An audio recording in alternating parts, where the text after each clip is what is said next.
సాధించడమే మీ లక్ష్యమా? ఎంబీబీఎస్ సీట్ల గైడెన్స్ కోసం తప్పక విచ్చేయండి మెగా ఎడ్యుకేషన్ మేళా. భారత్ మాతా की వందే వందే. ప్రధాని నరేంద్ర మోదీ మరో అరుదైన ఘనతను సాధించారు. ఇప్పటికే వరుసగా ప్రధానమంత్రిగా బాధ్యతలు చేపట్టి భారతదేశ తొలి ప్రధానమంత్రి జవహర్లాల్ నెహ్రూ తర్వాత ఎక్కువ సార్లు ప్రధానమంత్రిగా బాధ్యతలు చేపట్టిన వ్యక్తిగా నిలిచారు. ఈ క్రమంలోనే ఈ స్వాతంత్ర దినోత్సవం సందర్భంగా నరేంద్ర మోదీ మరో రికార్డును అందుకున్నారు.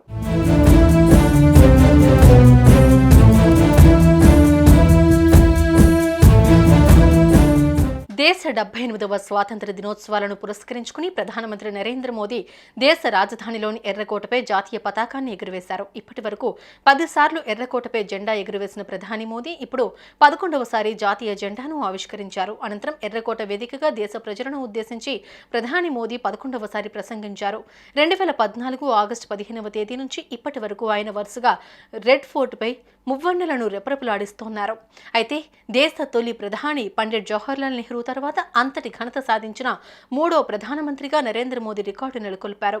మాజీ ప్రధాని ఇందిరాగాంధీ కూడా వరుసగా 11 సార్లు ప్రధానిగా జెండా ఎగురవేసి ప్రసంగించగా మొత్తంగా ఆమె 16 సార్లు ప్రధానిగా జెండా ఎగురవేశారు. దీంతో ఇందిరాగాంధీ పేరిట ఉన్న రికార్డును ప్రస్తుత ప్రధాని మోదీ సమం చేశారు.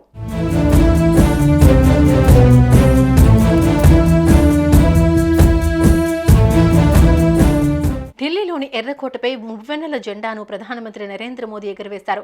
ఈ కార్యక్రమానికి కేంద్ర మంత్రులు, ప్రతిపక్ష నేతలు, 6000 మంది ప్రత్యేక అతిథుల సమక్షంలో జాతీయ జెండా సగర్వంగా రెపరెపలాడింది. ఈ క్రమంలో ఎర్రకోట వద్ద ప్రత్యేక హెలికాప్టర్ల ద్వారా పూల వర్షం కురిపించారు.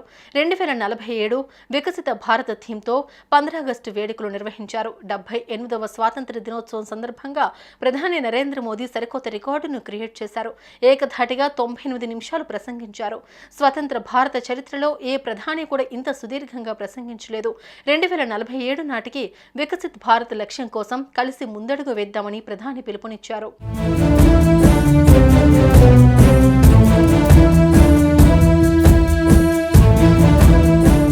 अगर संकल्प लेकर के चल पड़ते हैं, एक दिशा निर्धारित करके चल पड़ते हैं, कदम से कदम मिलाकर, कंधे से कंधा मिलाकर अगर चल पड़ते हैं तो चुनौतियां कितनी भी क्यों न हो, अभाव की मात्रा कितनी ही तीव्र क्यों न हो, संसाधनों के लिए जूझने की नौबत हो तो भी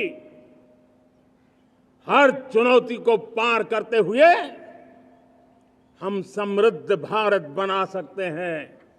हम 2047 विकसित भारत का लक्ष्य प्राप्त कर सकते हैं. जय हिंद, जय हिंद.